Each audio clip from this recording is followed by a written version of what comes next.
उम्मीदों को जज्बातों को दिल में है पाले, जहाँ राह बंद हो जाए वहीं से निकाले रफ्तार। थैंक यू वेरी मच, बहुत बहुत शुक्रिया आप सभी का। सभी को नमस्कार, आदाब, जय श्री कृष्णा।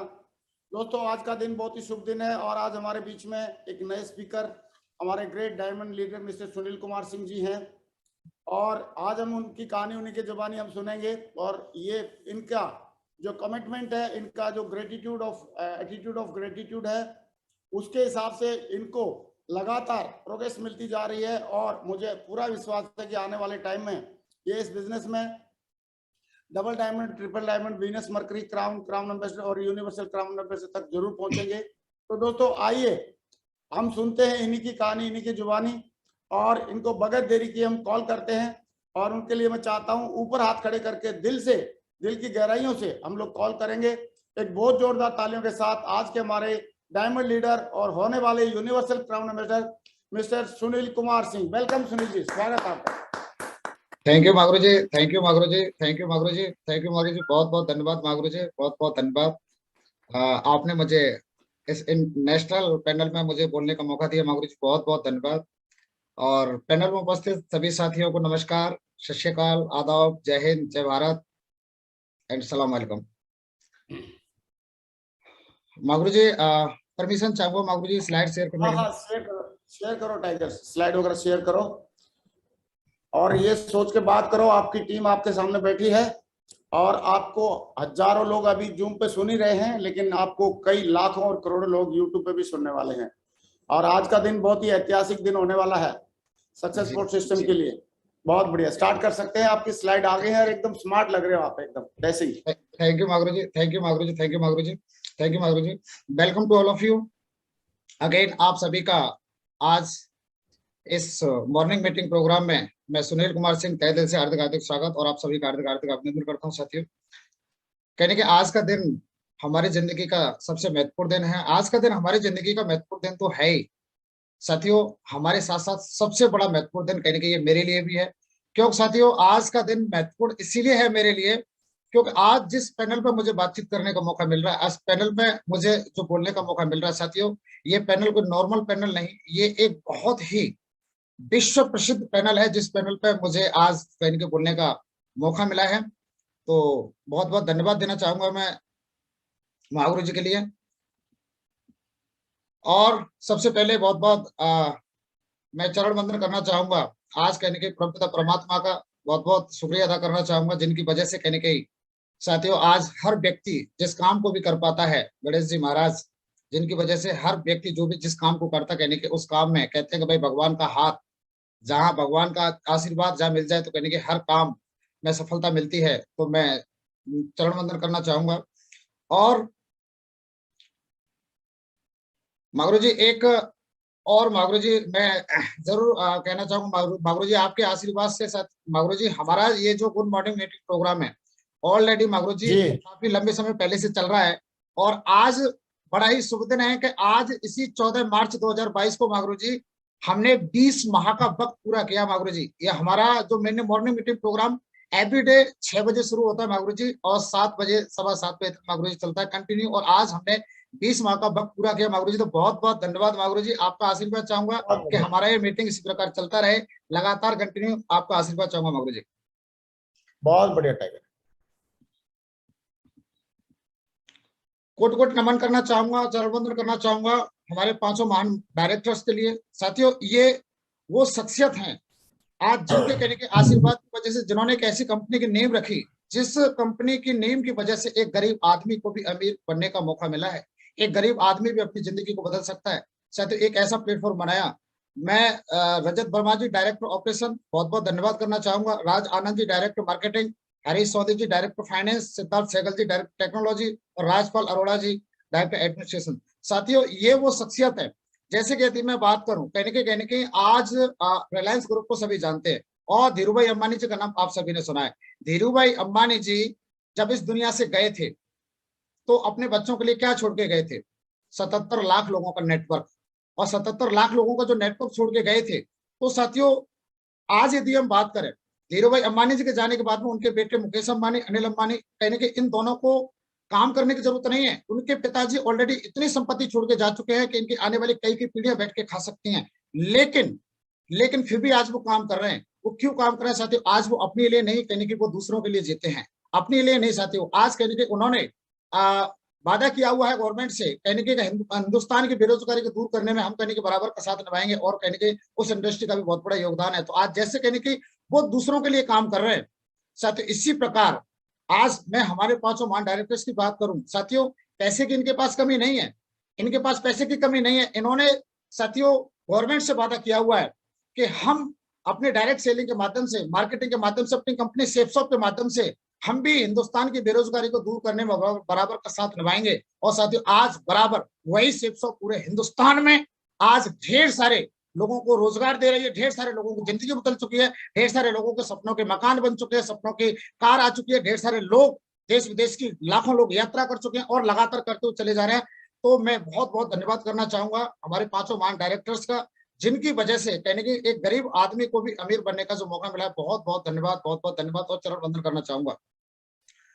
और सबसे बड़ा मैं नमन और चरण वंदन करना चाहूंगा महागुरु जी आपके लिए, क्यों कहने के आपने एक इस प्रकार की मुहिम स्टार्ट की जिसकी वजह से हर एक डायमंड्स को डायरेक्ट कहने के सुनने का मौका, कहने के महागुरु जी हो सकता है हमारे जो अब हमारे खुद के ग्रेट अपलायन हैं और भी हमारे सीरीज में अपलायन आते हैं, हो सकता है उन्होंने कभी नहीं सुना, लेकिन कहने के महागुरु जी इस मुहिम के माध्यम से आपने मुझे इस पैनल में बोलने का मौका दिया। महागुरु जी बहुत बहुत धन्यवाद। महागुरु जी चरण वंदन करना चाहूंगा आपके लिए। महागुरु जी बहुत बहुत धन्यवाद। कि हो सकता है मैंने कभी जिंदगी में नहीं सोचा था कि कभी मुझे आपके सामने, और हाँ बोलने का मौका तो मिल सकता था कभी, लेकिन कभी आप लगातार कंटिन्यू सुन पाएंगे, ये एक बहुत बड़ी बात है महागुरु जी। ये मेरे लिए महागुरु जी बहुत बड़ा अचीवमेंट है। आई एम मतलब मैं बहुत ही एक्साइटेड हूँ आज के इस दिन को लेके कि आपने मुझे मौका दिया। और जो बहुत सारे साथी, जितने भी साथी कहने के यूट्यूब पर भी सुन रहे हैं, सबको मैं जरूर एक बात और बताना चाहूंगा। आज साथियों जिन शख्सियत ने आज कहने के मुझे इस नाचीज को आज मुझे इस पैनल पर बोलने का मौका दिया, वो कोई नॉर्मल नहीं है साथियों। फोर्ब्स जो मैगजीन है, जो इंटरनेशनल लेवल की मैगजीन है, उसमें जिनका नाम आ चुका है साथियों, वो शख्सियत, शख्स नहीं शख्सियत, और वो शख्सियत जो साथियों आज डायरेक्ट सेलिंग का सेफसॉफ्ट में सबसे बड़ा चेक साथियों 1,02,08,620 रुपए, 1,02,80,620 रुपए का चेक जिन्होंने अचीव किया साथियों, आज वो शख्सियत, उन्होंने साथियों मुझे इस पैनल पर बातचीत करने का मौका दिया है। तो बहुत बहुत धन्यवाद करना चाहूंगा महागुरु जी, चरण वंदन आपके लिए। और कोटि कोटि नमन करना चाहूंगा सभी महागुरुओं के लिए, यानी कि मेरी सफलता में उनका बहुत बड़ा योगदान रहा। माधव सर की यदि मैं बात करूं, मैंने सर को हमेशा यानी कि वीडियो के माध्यम से, ऑडियो के माध्यम से हमेशा सर को सुनता था, क्योंकि सर एजुकेशन लाइन से थे और कहने की मेरे अंदर भी कहने की एक जो सॉफ्टवेयर था, एजुकेशन वाला सॉफ्टवेयर अंदर था। तो सर मैं कहने की सर को बहुत ज्यादा पसंद करता था और हमेशा कहने की सर से बहुत सारी बातों को मैंने सीखा। तो सर को भी मैं बहुत बहुत धन्यवाद करना चाहूंगा। और अगला धन्यवाद करना चाहूंगा महागुरु जी विजयपाल सर। विजयपाल सर से मैं बहुत बड़ा प्रभावित रहता था, साथ ही इसीलिए रहता था क्योंकि सर हमारे फंक्शंस वगैरह हुआ करते थे तो आ जाया करते थे। और एक बार क्या हुआ था, मुझे सर के साथ जिस समय मैं पर लेवल पर था, सर से मुझे काउंसलिंग का मौका मिला, और काउंसलिंग का सर मौका मिला तो सर ने मैंने सर से पूछा, सर मुझे कोई सफलता का मंत्र बताओ। बातें तो बहुत सारी हुई, उस एक बंद कमरे में होटल बिंगस्टन मथुरा में काउंसलिंग हुई थी, और उस बंद कमरे में सतीन सर थे महागुरु जी और सर विजयपाल सर थे। तो सर ने मुझे बहुत सारी बातें हुई, वहां करीब 30 से 40 मिनट सर लोगों के पास मुझे रहने का मौका मिला, बहुत सारी बातें हुई, लेकिन उन सारी बातों में मुझे और बाकी बातें तो याद नहीं रही, लेकिन एक बात जिस बात की वजह से मेरी जिंदगी बदली, और वो बात सर ने मुझे बताई कि सुनील जी, जब भी जहां भी आपको बुलाया जाए अपनी टीम के साथ आते चले जाना, दुनिया की कोई ताकत आपको सफल होने से नहीं रोक सकती। और बस मैंने इसी बात को याद रखा, गांठ बांधा, जब भी सिस्टम की हर एक्टिविटी होती गई मैं बराबर अपनी टीम के साथ आता चला गया, और आज कहने के मैं आपके सामने एक ऐसे डायमंड के रूप में उपस्थित हूँ। बहुत बहुत धन्यवाद महागुरु जी, चरण वंदन करना चाहूंगा। और शिव कुमार शर्मा जी सर का भी बहुत बहुत मैं धन्यवाद करना चाहूंगा। सर का भी हमें मीटिंग्स वगैरह के माध्यम से, सब फंक्शंस वगैरह में आया करते थे, कभी कभार सर के माध्यम से सर से भी बहुत सारी सफलता की चीजों को जानने का मौका मिलता था। तो सर का भी बहुत बहुत धन्यवाद करना चाहूंगा। मैं मेरी सफलता में शिव कुमार शर्मा जी का बहुत बड़ा योगदान है। राधेश्याम फौजी सर अक्सर करके सर भी हमारे प्रोग्रामों में जब कहने की जरूरत पड़ती थी तो सर से रिक्वेस्ट करते थे, तो सर भी आ जाया करते थे। सर ने काउंसलिंग तक भी हमारी टीम की हैं। तो बहुत बहुत मैं चरण वंदन करना चाहूंगा फौजी साहब का। और अजय राजपूत सर का भी मेरी सफलता में बहुत बड़ा योगदान है। सर भी यहाँ आया करते, सर ने रिकॉग्नाइज मुझे किया था कई लेवल को, और सर से भी बहुत सारी चीजें सीखने का मौका मिला। तो बहुत बहुत चरण वंदन करना चाहूंगा।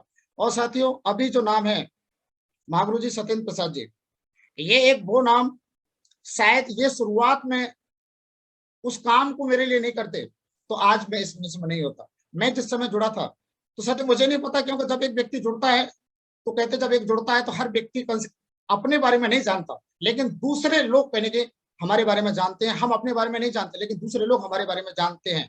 तो कहने के वो दिशा में भी एक पार्ट आता है कि आप अपने बारे में नहीं जानते लेकिन दूसरे लोग आपके बारे में जानते हैं। तो मुझे नहीं पता, महागुरु जी जब मैं जिस समय ज्वाइन हुआ था तो महागुरु जी का कॉल कहने के मेरे पास आता था और मुझे सिस्टम की बहुत सारी बारीकियों को बताते थे। सुनील जी ऐसा करना है, ऐसा करना है, ऐसा करना, ऐसा करना, ऐसा करना है, और बताते चले गए। शुरुआत में यानी मैं इस बिजनेस में, क्यों कहते हैं भाई बड़े किसी सफल लीडर का यदि कॉल भी आ जाए तो वो कॉल $1 मिलियन का कॉल होता है। तो महागुरु जी को बहुत बहुत धन्यवाद करना चाहूंगा। बहुत बड़ा योगदान है मेरी सफलता में महागुरु सत्येंद्र सर का, चरण वंदन करना चाहूंगा। और राकेश सर का मेरी सफलता में बहुत बड़ा योगदान है। यदि मैं ये कहूँ कि मुझे कोर ट्रेनिंग देना किसने सिखाया, कोर ट्रेनिंग देना किसने सिखाया, मुझे फ्राइडे की ट्रेनिंग के लिए स्टेज पर किसने चढ़ाया, तो एक ही नाम निकल के आता है, वो आता राकेश प्रसाद जी का।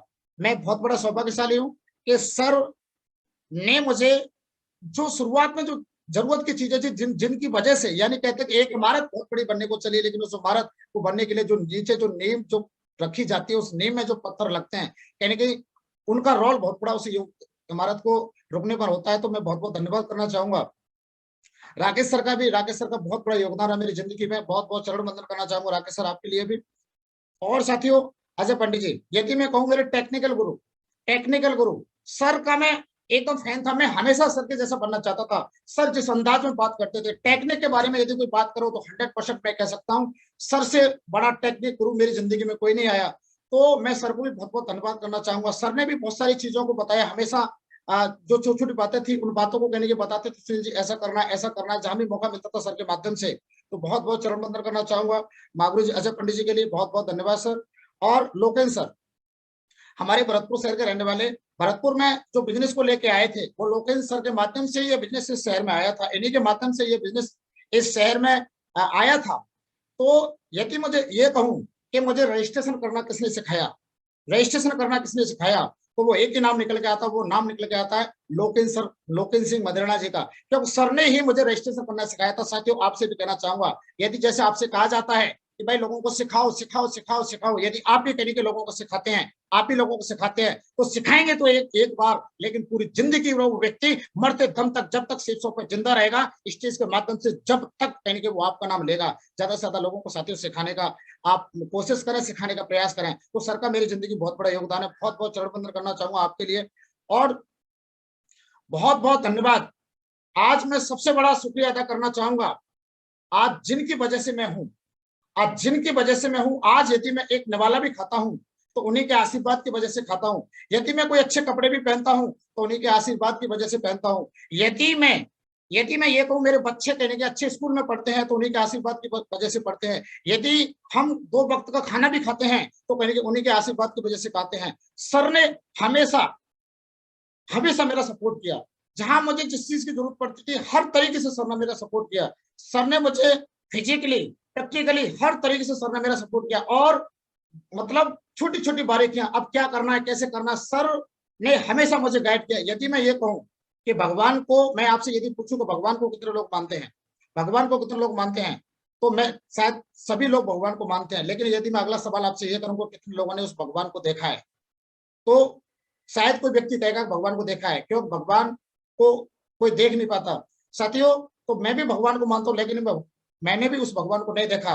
लेकिन साथियों, एक वो शख्सियत जो आज मेरे लिए किसी भगवान से कम नहीं, और वो कोई और नहीं, वो ग्रेट गुरु परम आदरणीय सम्मानीय धर्मवीर सर। मैं चाहता हूं सर के लिए एक जोरदार तालियां हो जाए, जोरदार तालियां सर के लिए। बहुत बहुत चरण वंदन करना चाहूंगा सर आपके लिए।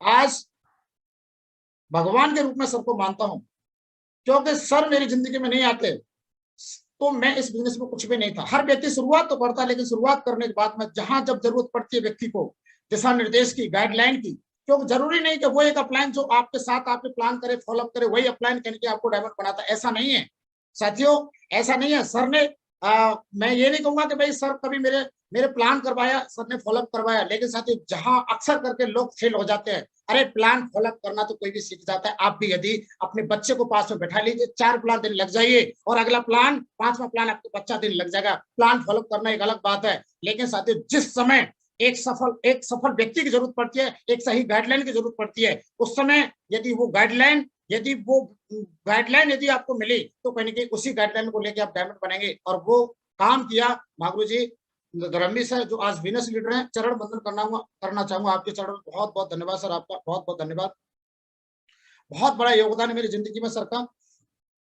और बहुत बहुत धन्यवाद करना चाहूंगा ब्रदर लाइन में थे सर से भी मुझे बहुत कुछ जाने का मौका मिला। सतपाल पहलवान सर आज जब मैं शुरुआत में ज्वाइन हुआ था बिजनेस में, तो कहने के जैसे मैं जहाँ रहता था, मेरे गांव के पास में एक चौकी थी, वहां सर नौकरी करके आए थे। तो कहने के सर पहले से भी जानते थे, तो मुझे जब मैं प्लान के देने के लिए जाता था तो सर से फोन से भी बात करा देता, सर ऐसे ऐसे बात है सर। तो सर ने भी मेरा उस समय बहुत फिजिकली सपोर्ट किया। और मैं बात करूं गजेंद्र सर की बात करूं, सर ने हमेशा मुझे छोटे भाई के रूप में माना, छोटे भाई के रूप में हमेशा माना। जहां मुझे जिस चीज की जरूरत पड़ी, मैं बिजनेस में कई बार अप डाउन भी हुआ, मेरे विचारों में भी कभी ऐसा है कि शायद ये बिजनेस मेरे से नहीं हो पाएगा, शायद मैं इस बिजनेस को नहीं कर पाऊंगा। तो उस वक्त सर ने मुझे बहुत बड़ा सपोर्ट किया। सर ने मुझे, मैं घर भी गया था सर ने मुझे एक ऐसे अपने छोटे भाई की तरह इन्होंने समझाया, अपलाइन की तरह समझाया, छोटे भाई की तरह समझाया। तो बहुत बहुत धन्यवाद करना चाहूंगा सर, आपके लिए बहुत बहुत धन्यवाद गजेंद्र सर। पंकज सर की यदि मैं बात करूं तो पंकज सर से भी मुझे बहुत कुछ सीखने का मौका मिला, कैसे फास्ट काम किया जाए, किस तरीके से बहुत सारी सिस्टम की बारीकियां थी जो सर से भी मुझे सीखने का मौका मिला। बहुत बहुत धन्यवाद सर आपके लिए भी। बत्तू सर कहने के साथियों दिल्ली में रहकर काम करते थे बत्तू सर, तो सर से भी मुझे बहुत कुछ सीखने का मौका मिला, बहुत कुछ सीखने का मौका मिला। और सर को बहुत बहुत धन्यवाद। हरिनारायण जी कहने के हरिनारायण जी से भी मैंने बहुत सारी बातों को सीखने का मौका मिला, बहुत बहुत धन्यवाद सर आपके लिए भी, बहुत बहुत धन्यवाद। और अजय सर भरतपुर के रहने वाले, सर ने भी एक भाई की तरह ही मुझे माना और बहुत अच्छे तरीके से जहां जैसे जिस चीज की जरूरत पड़ती थी कहने गए हम आपस में एक दूसरे के सपोर्ट किया करते थे। तो बहुत बहुत धन्यवाद आप सभी अब ग्रेट लीडर्स और मेरे ग्रेट गुरुओं के लिए बहुत बहुत धन्यवाद करना चाहूंगा, बहुत बहुत धन्यवाद सर।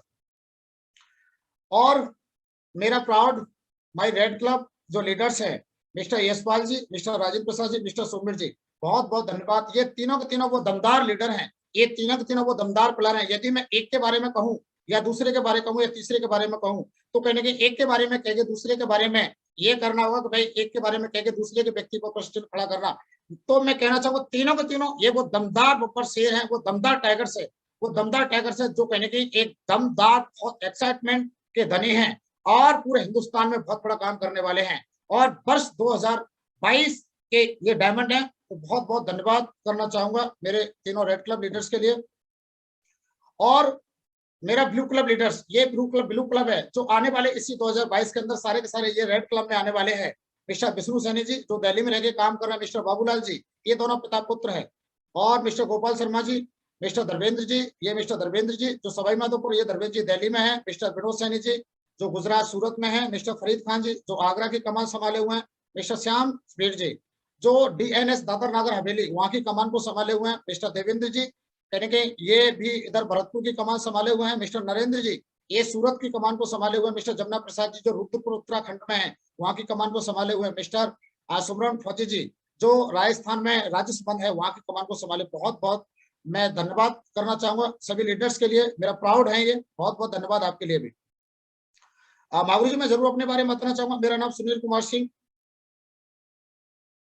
बेसिकली मैं भरतपुर जिले के रूपबास तहसील का रहने वाला हूं और मेरा जन्म एक बीपीएल परिवार में 25 जुलाई 1985 को हुआ था। 25 जुलाई 1985 को हुआ था। और ये देख पा रहे हैं ये बीपीएल कार्ड, कहने से बीपीएल नहीं होता।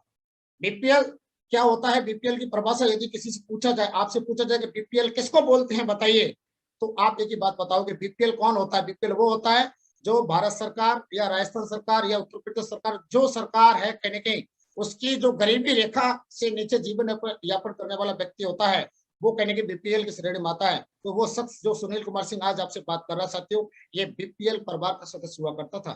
और बीपीएल परिवार में कौन व्यक्ति होता है, आप देख पाते जिस व्यक्ति के लिए कहीं ना कहीं बहुत सारी चीजों का जिंदगी में अभाव रहता है, जो एक सहारा, जो कहीं ना कहीं गवर्नमेंट के ऊपर निर्भर हो जाते हैं, सरकार के ऊपर निर्भर हो जाते हैं कि भाई मैं अपनी कमाई से मेरा परिवार नहीं चलेगा, मुझे और कहीं ना कहीं सरकार सपोर्ट की जरूरत चाहिए, तो वो काम गवर्नमेंट करती है। तो साथियों वो शख्स आज आपसे बात कर रहा है। मेरे भगवान, मेरे माता पिता जिनकी वजह से मैं दुनिया में आया, चरण वंदन करना चाहूंगा इनके लिए भी। मेरे पिताजी पहाड़ पर पत्थर तोड़ने का काम किया करते थे और माताजी लोगों के खेतों में मजदूरी का काम किया करती थी, लोगों के खेतों में मजदूरी का काम किया करती थी। बहुत मेहनत करते हुए मैं देखता था, बहुत मेहनत करते हुए देखता था, और इन्होंने दिन रात मेहनत करने के बाद में हमें पढ़ाया, हमें पाला पोसा। मैं यदि बात करूं, हम 5 भाई और 3 बहनें हैं।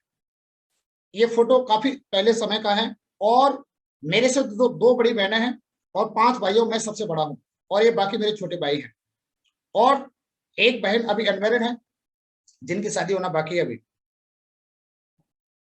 साथियों मैं अपनी एजुकेशन की बात करूं तो मेरी जो कक्षा 1 से 5वीं तक की जो पढ़ाई थी गांव के ही सरकारी विद्यालय में हुई, और इसके बाद में साथियों कक्षा 6 से 9वीं तक की जो पढ़ाई थी वो ही पड़ोसी गांव था वहां के सीनियर सेकेंडरी विद्यालय में हुई।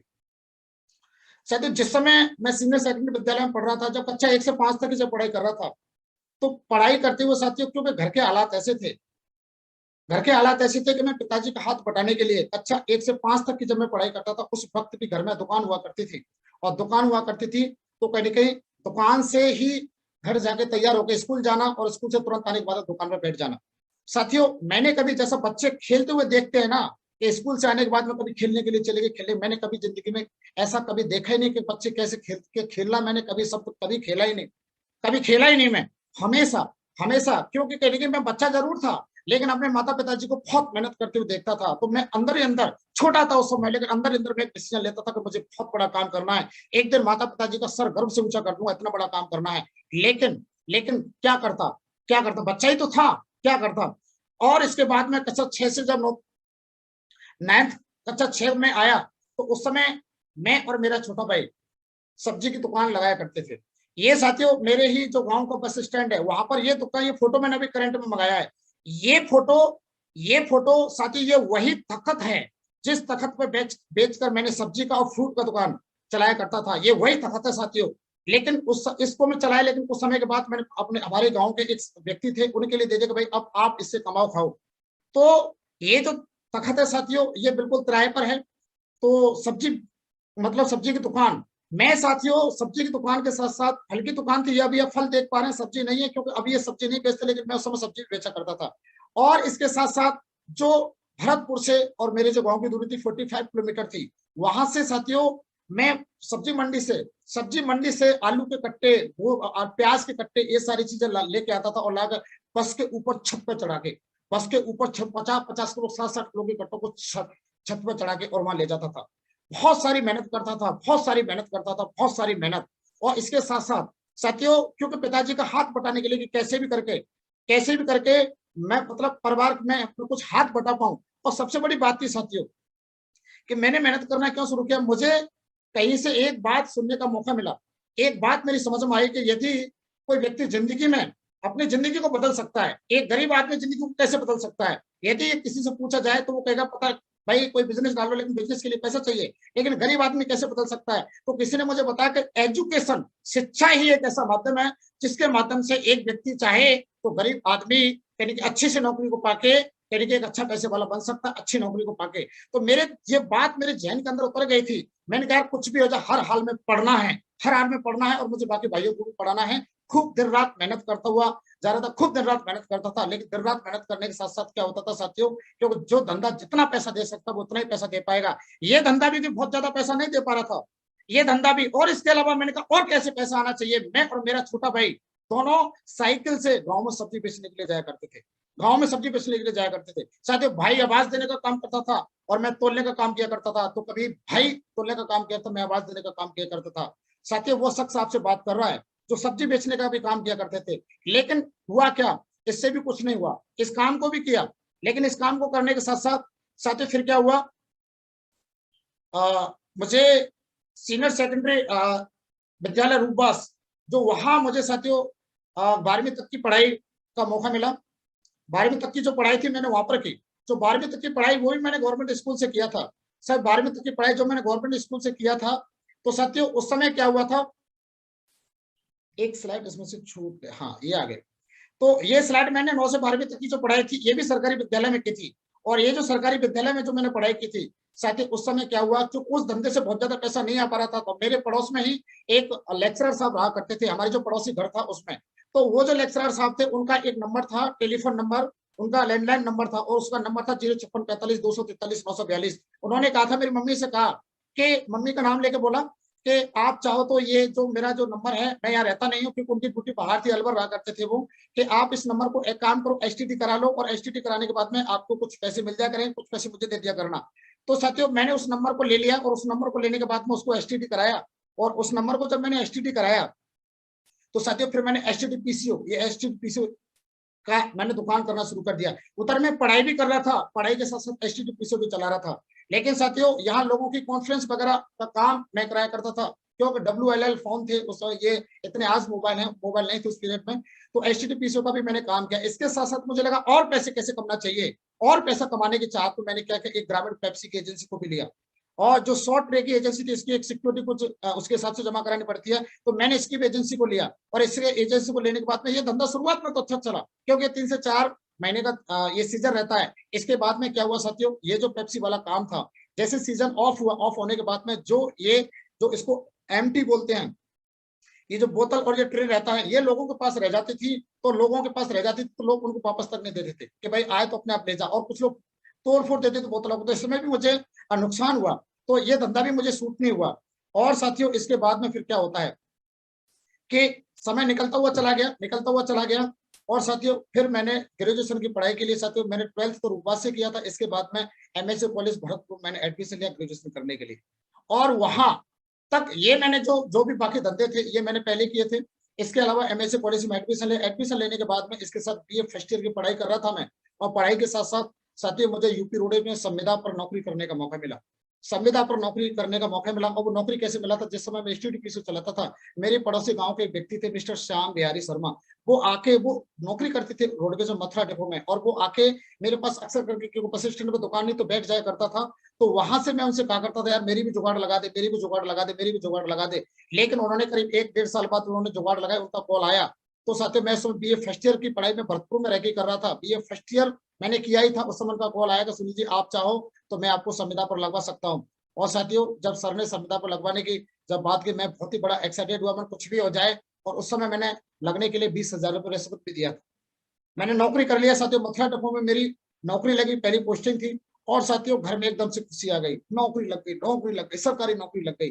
अरे नौकरी संविदा की थी, किलोमीटर पे तनख्वाह मिला करती थी, लेकिन इससे फर्क नहीं, उम्मीद रहती है जब भी व्यक्ति कहीं नौकरी लगता है प्राइवेट से, गवर्नमेंट में यदि संविदा पर नौकरी करता है तो उम्मीद रहती है कि आने वाले कल को ये परमानेंट हो जाएगा, एक बहुत बड़ी उम्मीद रहती है। तो इसी उम्मीद के सारे घर में बड़ो खुशी का माहौल था कि अब तो बेटा नौकरी लग गया, कल को परमानेंट हो जाएगा। साथियों मेरे घर में नौकरी की चाहत इतनी बहुत ज्यादा थी, मेरे पिताजी का सपना था कि कैसे करके मेरा बेटा नौकरी लग जाए। क्योंकि साथियों मेरा जो घर था, हमारे 9 परिवार थे, और 9 परिवारों में जो 9 भाई थे, उनमें एक जो चाचा थे वो मास्टर साहब थे एक चाचा। तो मुझे आज ही बहुत याद है, एक बार बहुत ज्यादा ऐसी जरूरत पड़ी थी, तो मेरे पिताजी ने उनको 10,000 रुपए मांगे थे कि यार मुझे 10,000 रुपए उधार दे दे। तो उन्होंने, मेरे जो चाचा मास्टर थे, उन्होंने बोला कि एक बात बता, मैं 10,000 रुपए दे तो दूंगा, लेकिन तू 10,000 रुपए को देगा कहाँ से? तू बच्चों को तो तू पढ़ा रहा है, तू इतना पैसा कहाँ से पैसा लाएगा, तू इतना कमाता नहीं है। तो वो सारी बातें पता नहीं मेरे पिताजी मतलब इन चीजों को मेरे सामने सब निकल के जा रहे थे, तो अंदर मुट्ठी बांधता था, कुछ भी हो जाए साला एक दिन बहुत बड़ा काम करूंगा। और वक्त निकलता चला गया। साथियों रोडवेज में मैंने खूब मेहनत की, धुआंधार मेहनत की। साथियों तनख्वाह तो बहुत ज्यादा नहीं मिला करती थी, किलोमीटर के हिसाब से गाड़ी चला करती थी, लेकिन इसमें कुछ थोड़ा बहुत ऊपर भी हो जाता है। ऐसे करके मैं 18 से 20,000 रुपए मैंने कमा लेता था। और वक्त चलता हुआ चला गया। साथियों वक्त को चलते क्या हुआ कि साथियों उधर में नौकरी भी करने लगा। और नौकरी के साथ साथ साथियों 2004 में मैं नौकरी करने के लिए गया था।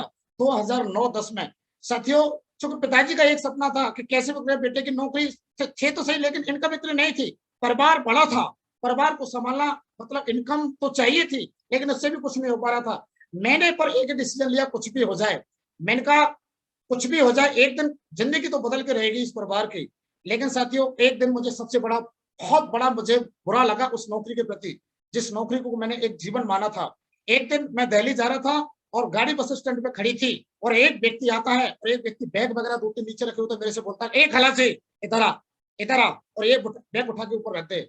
साथियों, उस दिन मेरे ज़मीर को हिला दिया कि यार खलासी, असल में मुझे देखा जाए तो मुझे कंडक्टर की असली औकात मुझे उसी दिन पता चली कि ये खल्लासी की पोस्ट होती है, इसको खल्लासी बोला जाता है। और उस समय दमदार तरीके से मैंने अंदर ही अंदर मैंने एक डिसीजन लिया, साला कुछ भी हो जाए इस नौकरी को तो बिल्कुल भी नहीं करूंगा, बिल्कुल भी नहीं करूंगा। लेकिन छोड़ भी नहीं सकता था, छोड़ भी नहीं सकता था, क्योंकि इनकम तो आ ही रही थी और पैसा भी 18-20 हजार भी कम नहीं हुआ करता था, बहुत हुआ करता था। साथियों, इस बीच में क्या हुआ, मैंने मन बना लिया, मैंने कहा नौकरी करूंगा तो अब दूसरी करूंगा, फर्स्ट ग्रेड की नौकरी करूंगा, अन्यथा कोई नौकरी नहीं करूंगा।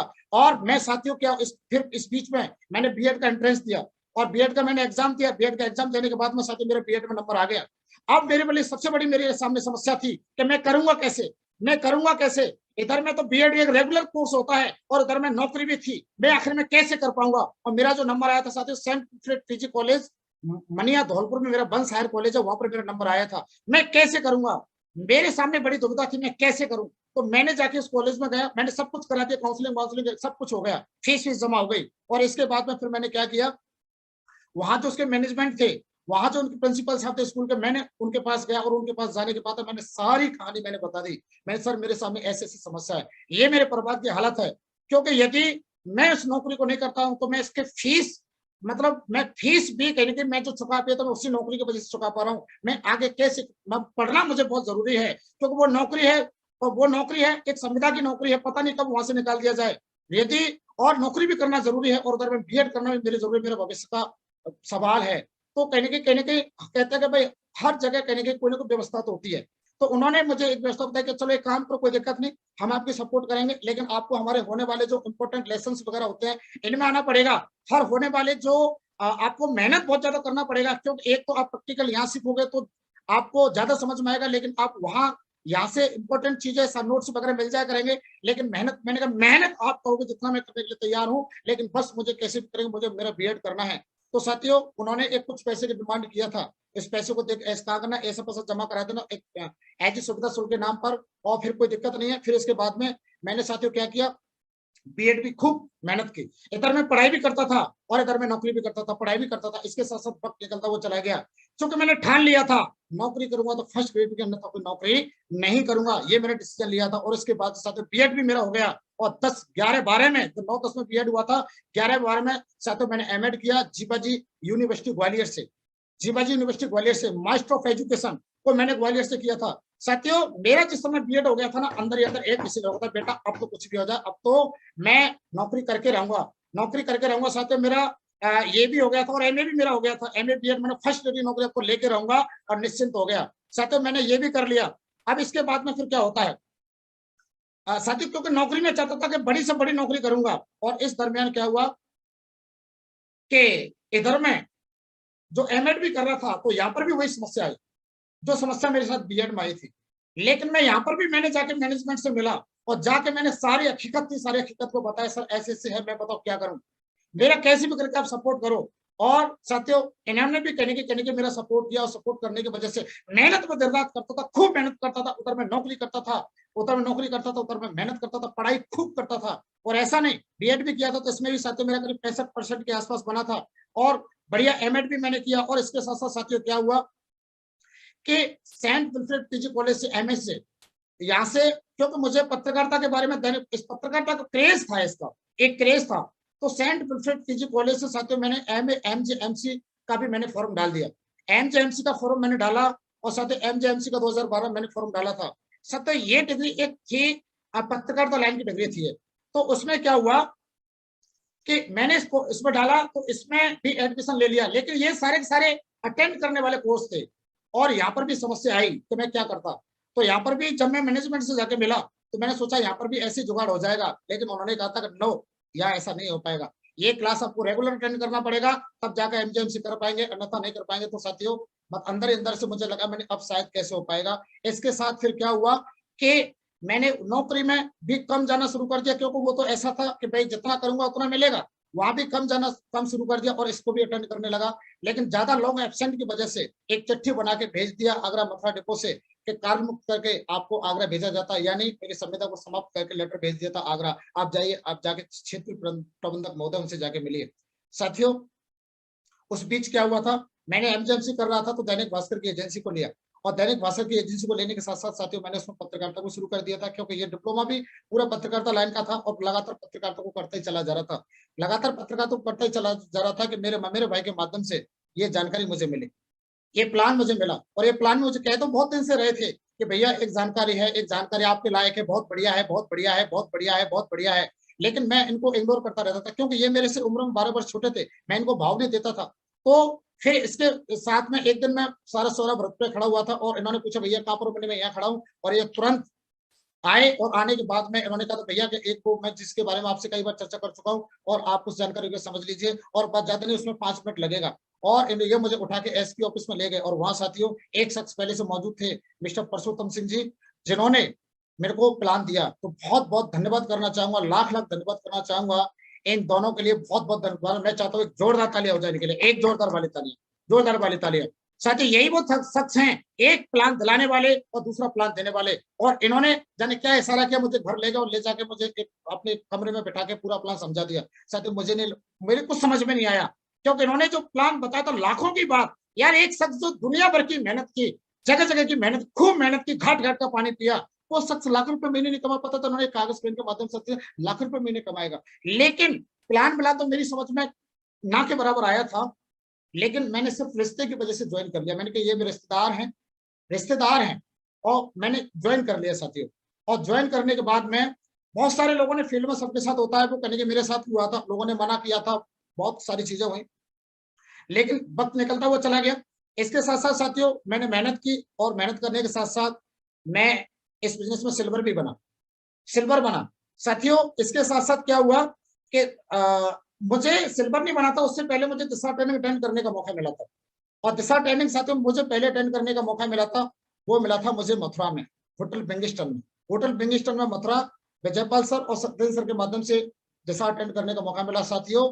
वहां दिशा ट्रेनिंग अटेंड करने का मौका मिला तो एकदम से मैंने, क्योंकि मैं यहाँ से सबसे ज्यादा प्रभावित था, पढ़ाई लिखाई भी ढेर सारी की थी, और उस पढ़ाई लिखाई के साथ साथ मैं उस समय जो पत्रकारिता की एजेंसी को लिया था, उस समय एक चाहत थी मैंने नौकरी फर्स्ट ग्रेड की करनी है, उधर में फर्स्ट ग्रेड की तैयारी भी, क्योंकि मैं लेक्चरर एजुकेशन लाइन में जाना चाहता था, उसमें क्योंकि एजुकेशन थी मेरे पास, और इधर में ये थी, दोनों विकल्प साथ लेके चलना, तो ये वाला नहीं तो ये वाला, लेकिन इच्छा थी एजुकेशन में लेक्चरर बनने की। तो साथियों इसके बाद में मैंने इतनी सारी एजुकेशन को लिया यूनिवर्सिटी पढ़ाई के, लेकिन ऐसी एजुकेशन मैंने कहीं से नहीं, जो मैंने दिशा सत्संग से अटेंड किया, और यहाँ से मेरा एकदम से विजन क्लियर हुआ। और इसके बाद में मुझे डायमंड शिप देखने का मौका मिला साथियों, डायमंड शिप देखने का मौका मिला। तो डायमंड शिप देखने के बाद में तो मेरा विजन एकदम से क्लियर हो गया, मैंने कुछ भी हो जाए हर हाल में करना है। और डायमंड शिप को देखने के लिए गए साथियों, तो पता नहीं परमात्मा ने सद्बुद्धि दी थी, किसी अपलाइन ने मेरे से कहा था, उन्होंने मेरे से कहा था कि भाई आपको मैडम के साथ जाना है, और मैं मैडम के साथ चला गया डायमंड शिप को देखने के लिए।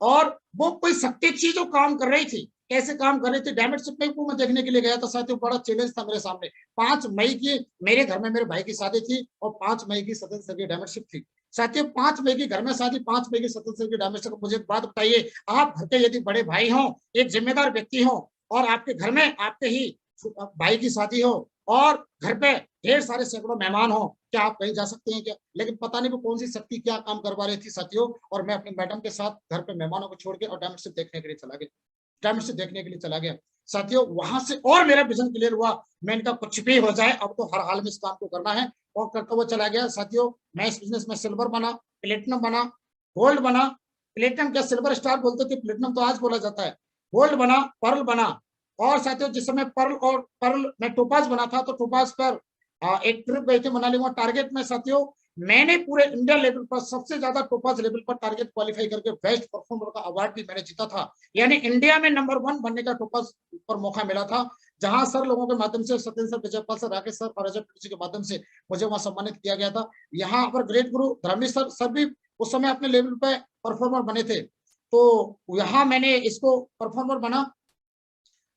और इसके बाद में साथियों फिर मैंने कार खरीदी, फोर्ड की टॉप मॉडल इकोस्पोर्ट, 12 लाख रुपए की कार खरीदने का मुझे मौका मिला। एक व्यक्ति जो जिंदगी में मेरे खानदान में मतलब किसी ने कार नहीं खरीदी, देखी तक नहीं थी भाई साहब, खरीदना तो दूर की बात है, लेकिन वो शख्स 12 लाख रुपए की कार। साथियों कार खरीदने का मेरा सपना तो बना था, क्योंकि मैं जिस समय रोड में नौकरी करता था, दिल्ली जाता था, तो वहां दिल्ली फरीदाबाद एक जगह पड़ती थी, वहां ढेर सारी कारें for sale for sale for sale ऐसे करके लिखा करती थी। लेकिन साथियों सपना तो था, लेकिन कार औकात नहीं थी खरीदने की, क्योंकि कोई भी कैसी भी सेकंड हैंड तो छोड़ो, थर्ड हैंड फोर्थ हैंड भी कार खरीदोगे तो वो उसके लिए भी कम से कम 60-70-80 हजार रुपए चाहिए था, लेकिन वो पैसा भी अपने पास नहीं था साथियों।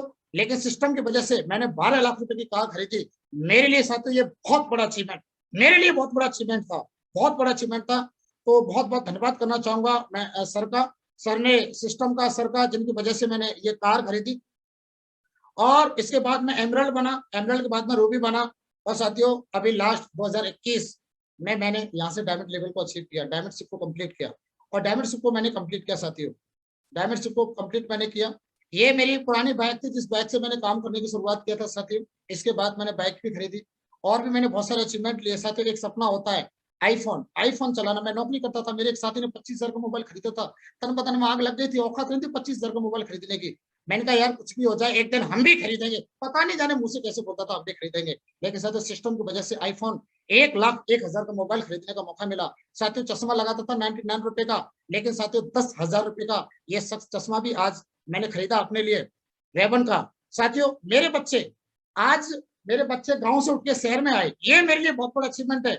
मैं गांव में रहता था, आज भरतपुर शहर में रहता हूँ। साथियों मेरे बच्चे आज भरतपुर शहर का सबसे जो बढ़िया स्कूल है, जिस स्कूल में हर व्यक्ति चाहता है कि मेरे बच्चे का एडमिशन हो जाए, साथियों वहां आसानी से एडमिशन नहीं होता। सोनी एकेडमी जो स्कूल है साथियों, आज मेरे बच्चे उस स्कूल में पढ़ते हैं साथियों, इस स्कूल में मेरे बच्चे पढ़ते हैं। ये मेरे लिए बहुत बड़ा अचीवमेंट है, हर आदमी इनके बच्चों के लिए करता है, मेरे लिए बहुत बड़ा अचीवमेंट है साथियों। सिस्टम की वजह से कई कई देश विदेश की यात्रा भी करने का मौका मिला साथियों। कई बार हिंदुस्तान में, विदेश में कई बार जाने का मौका मिला। और अभी कोविड के पीरियड में कई टारगेट तो पेंडिंग भी है, जहां नहीं जा पाए हैं। तो सिस्टम की वजह से बहुत कुछ बदला मेरी जिंदगी में आया साथियों। देख पा रहे सिस्टम की वजह से, ये जो शख्स आपसे बात कर रहा है ना, इसको रोडवेज में नौकरी करने के दौरान अच्छे कपड़े पहनने का आदत तो लग गई थी, क्योंकि लोगों के साथ में रहते थे, लेकिन साथियों मैं कैसे खरीदता, कैसे, इनकम तो नहीं थी ना। तो मैं एक जरूर बात बताना चाहूंगा साथियों, मैं अच्छे कपड़े और सस्ते कपड़े, ब्रांडेड कपड़े कहां से खरीदता था, जानना चाहेंगे? आगरा शहर का नाम सभी ने सुना होगा। आगरा शहर में आप देखेंगे जो LIC वाली बिल्डिंग, उसके बगल में एक गली जाती है अंदर, जो संजय पैलेस में एक सूर्य सदन वाला चौराहा है, एक उससे पहले जाता है, उससे बगल में जाते तो वहां ढेर सारी डखेल लगती हैं, और उन पर कपड़े बढ़िया पॉलिथीन पैक करके रखा है। वो ब्रांडेड कपड़े रहते हैं, लेकिन वो सेकंड यूज वाले कपड़े रहते हैं, यूज सेकंड हैंड कपड़े रहते हैं साथियों। मैं वहां से जाता था और वहां से कपड़े खरीद के बढ़िया कपड़े पहनना सीख गया था। लेकिन ब्रांडेड होते थे, सेकंड हैंड हुआ करते थे साथियों, वो कपड़े साथियों में पहना करता था। लेकिन आज सिस्टम की वजह से आज साथियों मैं और मेरे बच्चे सारे के सारे ब्रांडेड कपड़े पहनते हैं साथियों, ब्रांडेड कपड़े पहनते हैं। आज साथियों जो व्यक्ति कभी सफर करने की बात है साथियों, फैमिली के साथ AC कोच में सफर करने का मौका मिलता है साथियों। कई बार मैं परिवार के साथ घूमने के लिए गया तो साथियों AC कोच में जाने का मौका मिला। ये मेरे लिए बहुत बड़ा अचीवमेंट है, मेरे लिए छोटा अचीवमेंट नहीं, बहुत बड़ा अचीवमेंट है, क्योंकि जिंदगी में कभी सोचा नहीं था साथियों। सर लोगों सत्येंद्र सर को फुक्सर में देखता था, ऐसे ऐसे करके दिखाते थे अंगूठी। मैंने कहा यार अंगूठी साला कुछ भी हो जाए, एक दिन ये सोनेल भी इसी प्रकार के अंगूठे पहनेगा, उसी दिन आठ कुछ भी हो जाए। और महावीर जी आज भी मैंने अपने लिए अभी पिछले कुछ समय पहले 3 लाख रुपए की मैंने, आज मेरे पास महावीर जी 8 अंगूठियां हैं, तो पहनी नहीं है, 8 अंगूठियां महावीर जी। और मेरे लिए बहुत बड़ा अचीवमेंट है, ये मेरे लिए बहुत बड़ा अचीवमेंट है। मैं 3 लाख रुपए का सोना खरीदा महावीर जी। अभी मेरा जो नेक्स्ट ड्रीम है, और मेरा नेक्स्ट ड्रीम है 2023, हालांकि सर्चिंग तो अभी चल रही है, 2023 तक महावीर जी हर हाल में मुझे एक शानदार मकान जिसकी कीमत तकरीबन 1 करोड़ रुपए होगी, ये लेने वाला हूं। और 2025 का जो मेरा टारगेट है, 2025 में मैं जो अपने लिए कार खरीदूंगा, ऑडी 2025 में। और मैंने हमेशा कमिटमेंट के साथ किया, जो कह दिया और जो कहता हूं उसका आपको करके दिखाता हूं, हर हाल में करके रहूंगा। ये दोनों अचीवमेंट मेरे पास आने वाले हैं। और ये शख्स मैंने जब 2019 में ये इस प्रकार के मेरे चेक रहा करते थे 1,25,030, ये बढ़ के 1,58,810 की इनकम तक पहुंची। और अभी लास्ट समय जो चेक से हुआ था शायद इस समय जो महीने में जो लाख की इनकम थी वो सप्ताह में बदल गई 1,33,383 रुपए का चेक भी साथ मेरा बना सिस्टम की वजह से। ये जो शख्स 18, 20, 22 हजार रुपए बड़ी मुश्किल से कमा पाता था, साथियों लाख रुपए की इनकम कमाने लगा, लाख रुपए इनकम कमाने। मेरे लिए बहुत बड़ा अचीवमेंट है, हो सकता है किसी के लिए कम, मेरे लिए बहुत बड़ा अचीवमेंट है साथियों। बिफोर शेप शॉप ये देख पा रहे हैं, मैं ऐसा दिखता था बिफोर शेप शॉप में। ये जो देख पा रहे हैं ना, ये बेल्ट, ये वो बेल्ट है, इसमें किसी सूरत कराने की जरूरत नहीं पड़ती, इसको जहां लगा दो वहीं अपना घर हो जाता है। वो वाली वो छल्ले छल्ले लेदर की सी आती है जिसमें ढेर सारे कट कट कट करके ऐसे करके, ये साथियों वो सुनील, और ये साथियों ये शेप शॉप में आने के बाद की जिंदगी। साथियों ये फोटो देख पा रहे हैं साथियों, ये मैं जूते थे ना, बहुत ब्रांडेड जूते थे, मैं ब्रांडेड टेनिस हुआ करते, टेनिस के जूते पहनता था साथियों। आज साथियों वही शख्स जो आपके सामने ये शेप शॉप के बाद का फोटो है साथियों। मैं फतेहपुर सीकरी घूमने के लिए गया था, मुझे फोटो खिंचाने का बड़ा शौक था, बहुत सारे फोटो रखे हुए, बड़ा शौक था फोटो खिंचाने का। ये मैंने स्वेटर पहना था साथियों, मेरा सबसे पहला नया स्वेटर था, और एक जर्सी मैंने खरीदा था सर्दियों में, तो ये मेरी सबसे पहली जर्सी, मेरा सबसे पहला स्वेटर साथियों। लेकिन ये सुनील ऐसा था और आज ये सुनील आज ऐसे हो गया साथियों। स्कूल में ये ग्रुप फोटो हुआ करते थे, आज साथियों पहले तो ये वाले ग्रुप थे, आज करोड़पतियों के बीच आज ग्रुप फोटो कराने का मौका मिलता है। मेरा जो बेटा हुआ था साथियों, ये डस्टोन का जन्म, डस्टोन हुआ था, कुआ पूजन बोलते जिसको, उसका फोटो था, और आज ये वही मैडम है, और आज ये भी आज वही मैडम है। बदल गई जिंदगी। और साथियों लिख दिया इतिहास, और आज वही मैडम। और आज देख पा रहे साथियों, अभी पिछले साल न्यू ईयर सर लोगों के साथ में हैप्पी न्यू ईयर को सेलिब्रेट करने का मौका मिला, और जयपुर में गए थे साथियों। ये फोटो हमने कभी गुरु लोगों का देखा था, मैंने कुछ भी हो जाए इस प्रकार मेरी जिंदगी में भी आएगा, और साथियों ये सब कुछ आया मेरी जिंदगी में, बदल गई जिंदगी, लिख दिया इतिहास, बन गया एक गरीब आदमी डायमंड, बन गया एक गरीब आदमी डायमंड। साथियों मैंने इतनी बड़ी सफलता लिए क्या किया, मैं जरूर आपको बताना चाहूंगा मैंने क्या किया। वही सबसे पहले मैंने अपना क्यों क्लियर किया साथियों। मेरी जिंदगी में जो मुझे इस बिजनेस में, वो कहते हैं कि भाई जन्म देने वाला कोई होता है, लाने वाला कोई होता है, पालने वाला कोई होता है, और ऐसे करके तो मेरी जिंदगी में जो सबसे बड़ा योगदान सर का था, धर्मवीर सर का। सर से मैंने पूछा, सर एक बात बताओ, क्यों पढ़ा लिखा तो दिमाग लगाना तो स्वाभाविक था, तो दिमाग तो लगता था। मैंने कहा एक बात बताओ, मैं क्यों करूं इस काम को। तो सर ने मुझे क्या किया, सर ने मुझे कुछ स्लाइडें बताई, आज तक मुझे वो स्लाइडें वो मैंने सेफ रखी हुई है, और मैं जरूर आपको दिखाना चाहूंगा, क्योंकि जब तक व्यक्ति का क्यों क्लियर नहीं होगा वो व्यक्ति आगे काम नहीं कर पाएगा। और मैंने क्यों क्लियर किया, क्यों मेरा क्लियर हुआ, सबसे पहले मैंने अपना क्यों क्लियर किया, और क्यों क्लियर में क्या किया, मैंने क्यों करूं मैं सेफ शॉप, क्योंकि मैं तो उधर में फर्स्ट ग्रेड की नौकरी चाहता था ना, मैं नौकरी चाहता था, भरोसा थोड़ी हो गया था कि भाई ऐसे कुछ रियल में। शुरुआत में किसी को भरोसा था, किसी को नहीं होता। तो सर ने मुझे कुछ पेपर की कटिंग दिखाई, और ये जो कटिंगें थी 109 रूटों पर चलेंगी, प्राइवेट निजी हाथों में जाएगी, पुलिस की सेवा सौंपने की तैयारी, 16 जन रेलवे खत्म करेगा, निजी कंपनी चलाएगी पैसेंजर ट्रेन है, और 75 करोड़ में बिकेगा ये रेलवे स्टेशन, सर पूरे देश में सरकारी स्कूलों का होगा निजीकरण। ये और कुछ कटिंग मैंने भी, फिर मुझे बाद में मिलती चली गई तो मैंने भी कलेक्शन किया, सर ने उसे कुछ बताई थी, इसके बाद मैंने भी कलेक्शन किया। ये होगा निजीकरण, 3 लाख की संपत्ति वाला BSNL 950 करोड़ में बिकेगा, 3 लाख करोड़ वाला। ये अब बड़ी बड़ी कंपनियों बेचने की तैयारी, केंद्र सरकार राष्ट्रीय राजमार्ग को बेचकर 40,000 करोड़ रुपए के करेगी, और ये सारी चीजें साथियों सर ने बताई, राजस्थान के 14 हाईवे और निजी हाथों में सौंपने की तैयारी। इस प्रकार से साथियों जब सर ने दिखाया, अरे मैं तो नौकरी की बात कर रहा था, मैं तो फर्स्ट एड में जाने के लिए, सर ने बताते आने वाला कल क्या कहने वाला है। तो साथियों और मेरा विजन क्लियर हुआ, और दमदारी से मैंने काम करने की शुरुआत की, और साथियों फिर और दमदारी से काम करने की शुरुआत की। और मैंने क्या किया, सर से पूछा मैंने, धर्मेश सर में सर बताइए और मैं क्या करूं। तो सर ने मुझे एक ही बात बताई, सुनील जी आपको यदि यहाँ सफल होना है तो 3 काम करना। और 3 काम क्या था, पहले तो सिस्टम का साथ, और अपलाइन का हाथ, और स्वयं के अंदर बदलाव। इन 3 कामों को करते चले जाना, दुनिया की कोई ताकत आपको डायमंड बनने से नहीं रोक सकती। हमेशा सिस्टम को फॉलो करना, अपलाइन के साथ रहना, अपलाइन की बात को मानना, और अपने अंदर बदलाव जहां जरूरत करने की हो बदलाव करते हुए चले जाना, दुनिया की कोई ताकत आपको सफल होने से नहीं रोक सकती। और मैं लगातार इन सारे कामों को करता हुआ चला गया। इसके बाद में सिस्टम की बात आई, तो साथियों ये एक सिस्टम का साइकिल था। सर ने मुझे बताया था कि सुनील जी इस साइकिल के बारे में बताया था कि इस साइकिल का विशेष रूप से ध्यान रखना, आप डायमंड बनना चाहते हैं। मैंने कहा यस सर, कुछ भी हो जाए डायमंड तो बनना है हर हाल में, क्योंकि मेरा विजन क्लियर था, और रीजन बहुत बड़ा था डायमंड बनने का। तो सर ने मुझे बताया, सुनील जी संडे के सेमिनार और फ्राइडे का ट्रेनिंग कभी मत छोड़ना, इसके बाद में होने वाली कोर ट्रेनिंग को कभी मत छोड़ना, होने वाली ग्रुप मीटिंग को कभी मत छोड़ना, और इसके बाद में लीडर्स मीटिंग जो भी होती है LDP उसको कभी मत छोड़ना, फंक्शन जब भी हो भर भर के आना, लोगों को लेके आना। ये सारी चीजें सर ने भी क्लियर कर दिया था। काउंसलिंग, जब भी आपको लगे कि कहीं ना कहीं मुझे और कुछ जानने की जरूरत है तो काउंसलिंग अपने एक्टिव प्लान से कराते रहना, और डायमंड सेलिब्रेशन को जब भी डायमंड सेलिब्रेशन हो भर भर के परिवार के साथ बैठना और भर भर के लोगों को बिठाना।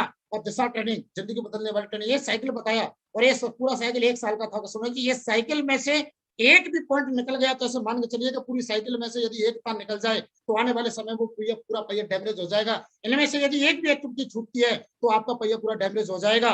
मैंने कहा सर कुछ भी हो जाए, मैंने कहा कुछ भी हो जाए सर, आपने जो कहा 100% बात कटेगी नहीं। और साथियों मैंने इस साइकिल को पूरा डुप्लीकेट करता हुआ चला गया। और मैंने क्या किया इसकी सफलता के लिए, मैंने अपनी आदतों में बदलाव किया। मेरी आदत ऐसा, क्योंकि हर आदमी पहले तो एकदम से नहीं बदल जाता, बहुत सारी आदतें थी, लेट जगने की आदत, तो वो सारी आदत थी, वो मैंने अपनी आदतों को भी यहाँ मैंने काफी सुधार किया। तो आदतों मैंने जल्दी जगने की आदत डाली।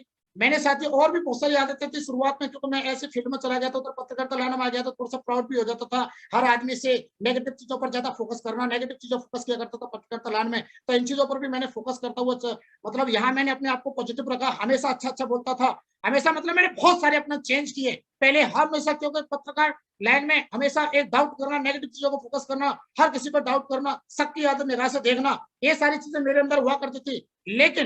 लेकिन यहाँ मैंने इन सारी चीजों को अपने अंदर बदलाव किया, बहुत कुछ मैंने अपने अंदर बदलाव किया।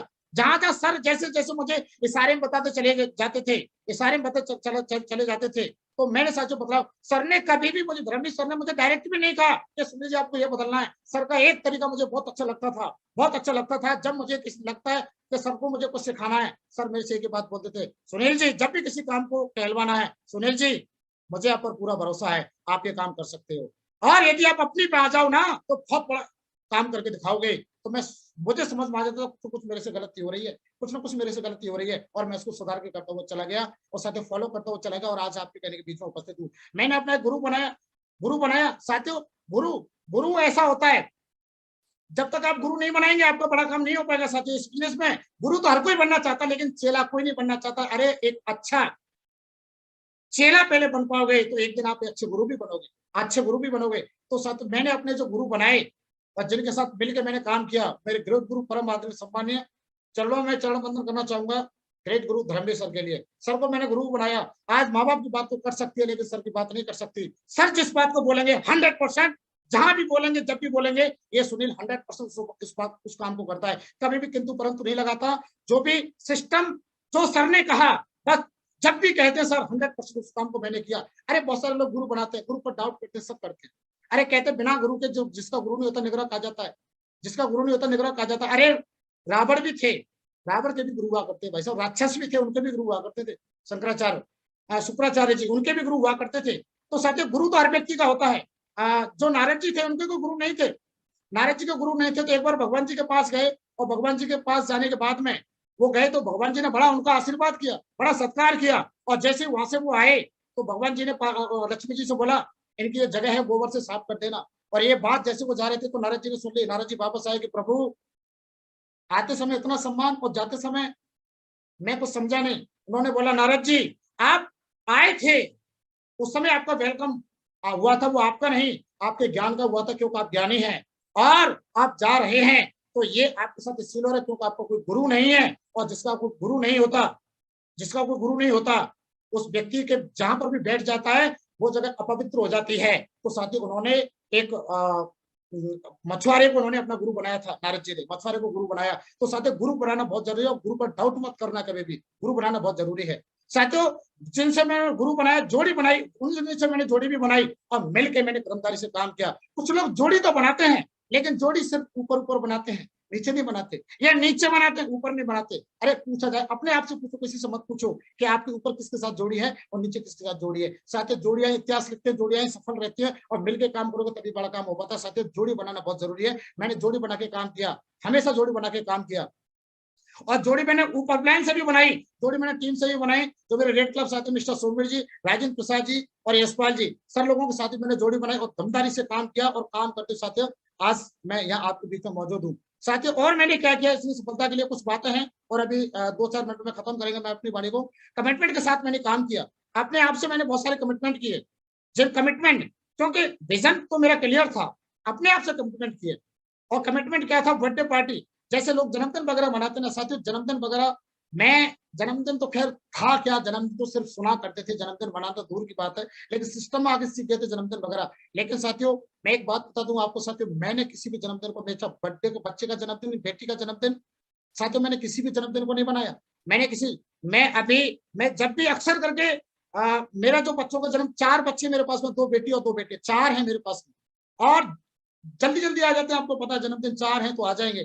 तो कभी भी जन्मदिन आते तो साथियों मैंने कभी नहीं मनाए। मतलब अक्सर सर ने कहा, सर ने डेट दे दी, सुनील जी 2 अक्टूबर का मेरे छोटे बेटे का जन्मदिन आता, बर्थडे आता है, और सर ने एक ऐसा शेड्यूल बनाया कि सुनील जी आप वहां से जाना और आप एक काम करना, 2 तारीख की रात को वहां से बैठना, 3 तारीख को यहाँ जाना। क्योंकि मैंने कभी सर को मैं ये भी कह सकता था, सर कि 2 तारीख का मेरा बर्थडे का जन्मदिन, मुझे 1 तारीख को वहां से आप भेज दो, तो 1 तारीख को मैं आ जाऊंगा, तो बर्थडे के बच्चे के जन्मदिन में भी शामिल हो जाऊंगा। लेकिन ना, मेरी कहने की जरूरत नहीं, सर ने जो कह दिया। बच्चे जन्मदिन मना चुके थे, सुबह मैंने जो बचा हुआ केक तो सुबह आके खाया था मैंने।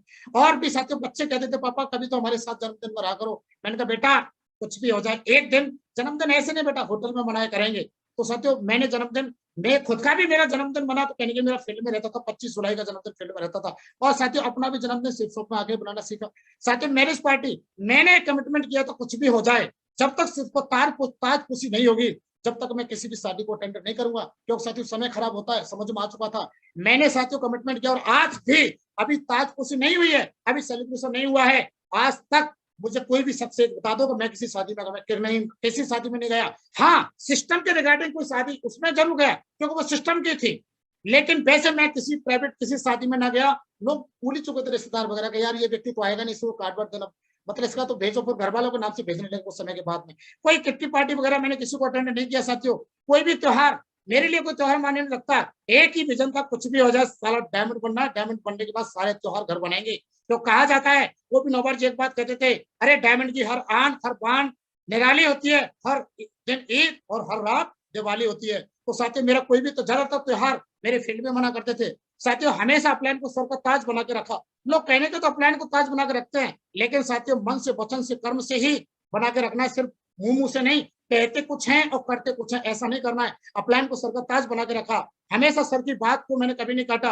अपलाइन का प्राउड बनकर हमेशा सर से मैंने कई बार बिजनेस में अपडाउन रहा, और अपडाउन के दौरान भी साथियों मैंने सर से एक बात, सर कुछ भी हो जाए बहुत बड़ा काम करके दिखाएंगे। बहुत सारे उतार चढ़ाव भी है, बिजनेस कई बार डाउन भी हुआ, मैं सर बहुत बड़ा काम करके दिखाऊंगा। मैं आज तक इस बिजनेस में साथियों मैं कभी नेगेटिव नहीं हुआ, मैं नेगेटिव नहीं हुआ। बहुत से लोग बीच बीच में नेगेटिव हो जाता है, मैं आज तक कभी नेगेटिव होता कैसे यार, कैसे नेगेटिव होता? जिंदगी औकात थी ना, मैंने औकात, मैं कभी औकात को नहीं कभी नहीं बोलता, आज भी नहीं, और मरते तब तक कभी औकात को नहीं बोलूंगा। मैं नेगेटिव होता कैसे? मेरे पास कारण बहुत बड़ा था बिजनेस को करने का। क्या था मेरे पास में नेगेटिव? हो भी जाता तो कर क्या लेता? अपलाइन के पास बहुत सारे ऑप्शन होते हैं, एक को छोड़ेंगे, बहुत सारे करने वालों के लिए, जो बनना चाहता है तो बनाने वाले भी मिल जाते हैं। सर क्या फर्क पड़ता, मैं नहीं करता तो मेरी जगह कोई दूसरा विकल्प मिल जाता सर के लिए। लेकिन साथियों मैं कभी नेगेटिव नहीं हुआ, आज तक कभी नहीं। मैंने नेगेटिव थी तो मुझे बहुत नेगेटिव शब्द से बहुत बड़ा झगड़ा होती थी। कोई नेगेटिव बात भी करता था ना, तो साथियों मैं उसे जगह से उठ के चला जाता था। और मैं नेगेटिव तो बिल्कुल भी पसंद नहीं करता था। नेगेटिव मैं हमेशा अपने एटीट्यूड को संभाल के रखा, कभी भी किसी के सामने ऐसा नहीं कि मैं गलत तरीके से पेश आया, एटीट्यूड मैंने दिखाया या मैंने कोई घमंड वाली बात की, कभी नहीं। हमेशा आदर भाव, ग्रेटिट्यूड मेरे अंदर रहा, हमेशा मैंने ग्रेटिट्यूड मेरे अंदर रहा, हमेशा। आज भी मागरू जी जरूर बताना चाहूंगा, आज भी मैं ही नहीं, मेरी पूरी टीम, जिस दिन से हमने मॉर्निंग मीटिंग को शुरू किया मागरू जी, 8 मिनट का ग्रेटिट्यूड भगवान के प्रति रेगुलर आज भी करते हैं।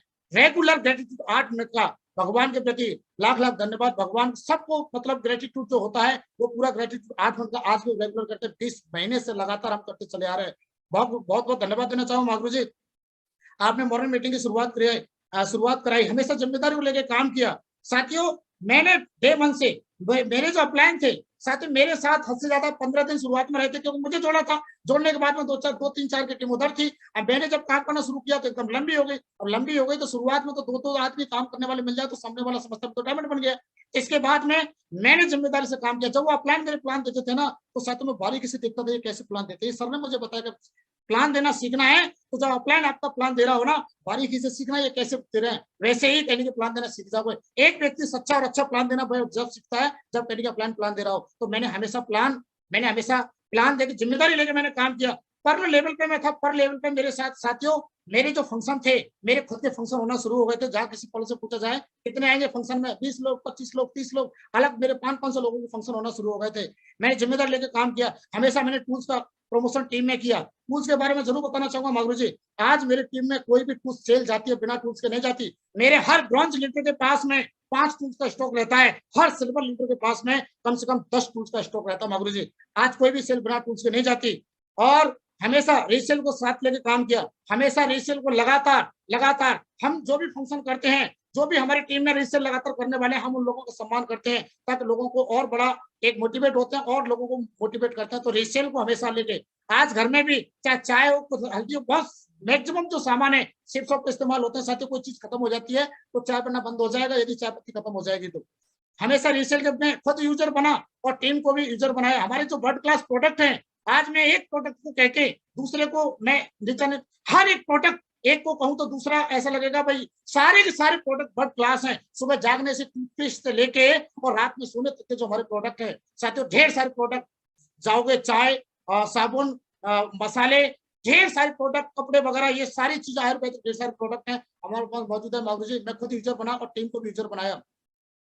और मैंने एक बहुत बड़ा, अभी बहुत सारे चैलेंज भी आते व्यक्ति के सामने, अभी लेटेस्ट की बात बता रहा हूँ, ये आप रिपोर्ट थोड़ा बहुत ध्यान से देखिए। मैं 18 जनवरी को सूरत से लौट के आया था और सूरत से लौट के आया था तो 19 तारीख को मैंने अपना कोविड टेस्ट कराया, क्योंकि ये जो लहर अभी वाला सिस्टम वाला चल रहा था तो कोविड टेस्ट मैंने कराया था। तो कोविड टेस्ट में क्या हुआ, मेरी सिस्टर को बीमार थी, उनको कराने के लिए गया था, मैं भी करा लेता हूँ और मेरा साथी पॉजिटिव आ गया, मेरा कोविड पॉजिटिव आ गया।